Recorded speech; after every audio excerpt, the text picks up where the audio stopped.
আমাদের সকলের খামারে বর্জ্য ব্যবস্থাপনা উন্নত করতে হবে। খামারে উৎপাদিত দুধ বা বাছুর যেমন ফসল, তেমনি গোবরও বর্জ্য একটি ফসল। গোবর দিয়ে পরিকল্পিত উপায়ে জৈব সার ও ভার্মিকম্পোস্ট তৈরি করা যায় বা বায়োগ্যাস প্ল্যান্ট স্থাপন করা যায়। জৈব সার খামারের আয় বৃদ্ধিতে সাহায্য করে ও পরিবেশ উন্নত করে। কিভাবে আমরা জৈব সার তৈরি করতে পারি? আসুন জৈব সার তৈরির পদ্ধতি আমরা ধাপে ধাপে জেনে নিই। গরু বাছুরের সংখ্যা ও বর্জ্যের পরিমাণের উপর ভিত্তি করে কম্পোস্টের জন্য গর্ত করুন। গোবরের পরিমাণ অনুসারে গর্তের আকার নির্ণয় করতে হবে।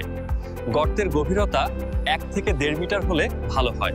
তাই গর্তের উপর চালা দিতে হবে এবং বৃষ্টির পানি যেন গর্তের ভিতর প্রবেশ করতে না পারে সেদিকে খেয়াল রাখতে হবে। গোবর, খড়, ঘাসের উচ্ছিষ্টাংশ ও খামারের অন্যান্য বর্জ্য গর্তে সাজিয়ে 30 সেন্টিমিটার পর্যন্ত এক একটি স্তর তৈরি করুন। কচুরিপানাও কিন্তু আমরা এই খামারের বর্জ্যের সাথে যুক্ত করে দিতে পারি। প্রতিটি স্তরের উপর 100 থেকে 200 গ্রাম ইউরিয়া এবং 100 থেকে 200 গ্রাম টিএসপি ছিটিয়ে দিন। এটি পচন প্রক্রিয়াকে ত্বরান্বিত করে। গোবর ও কাদামাটির 2 থেকে 5 সেন্টিমিটার মোটা প্রলেপ দিয়ে স্তরটি ঢেকে দিন।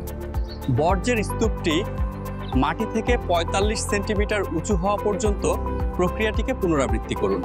অবশেষে গোবর ও কাদামাটি দিয়ে গর্তের চারপাশে প্রলেপ দিন।